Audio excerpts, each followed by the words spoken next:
Drones గురించి మనకు తెలుసు. మరి సూసైడ్ డ్రోన్స్ గురించి తెలుసా? భారత అమ్ముల పొదిలో లేటెస్ట్ గా చేరిన అత్యాధునిక ఆయుధాలివి. ఆపరేషన్ సింధూర్ తర్వాత సరిహద్దుల్లో హైలైట్ జారీ చేసింది కేంద్రం. భూమి మీద, గగనతలంలో, సముద్రంపై తన గస్తీని ముమ్మరం చేసింది.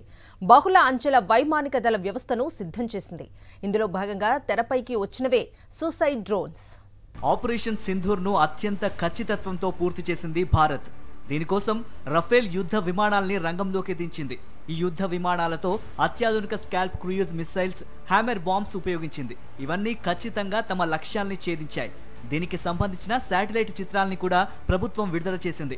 ఇప్పుడు ఈ ఆపరేషన్ సింధూర్ ను మరింత ఖచ్చితత్వంతో కొనసాగించేందుకు సూసైడ్ డ్రోన్స్ ని రంగంలోకి దించింది సైన్యం. స్కై స్ట్రైకర్స్ గా పిలిచే ఈ ఆత్మాహుతి డ్రోన్స్ ను బెంగళూరుకు చెందిన ఆల్ఫా డిజైన్ కంపెనీ ఇజ్రాయెల్ సహకారంతో రూపొందించింది.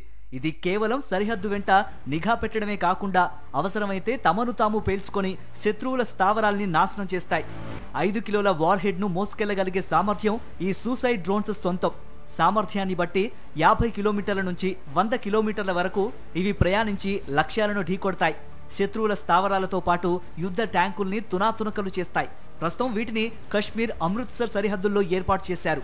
కామికేజ్ డ్రోన్స్ అని కూడా పిలిచే ఈ ఆత్మాహుతి డ్రోన్స్ ను భారత్ 4 ఏళ్ల క్రిందటే సొంతం చేసుకుంది. 2021లో సైన్యంలో చేరిన ఈ సూసైడ్ డ్రోన్స్ ని భూమిపై నుంచి లేదా సముద్రంపై నుంచి ప్రయోగించవచ్చు.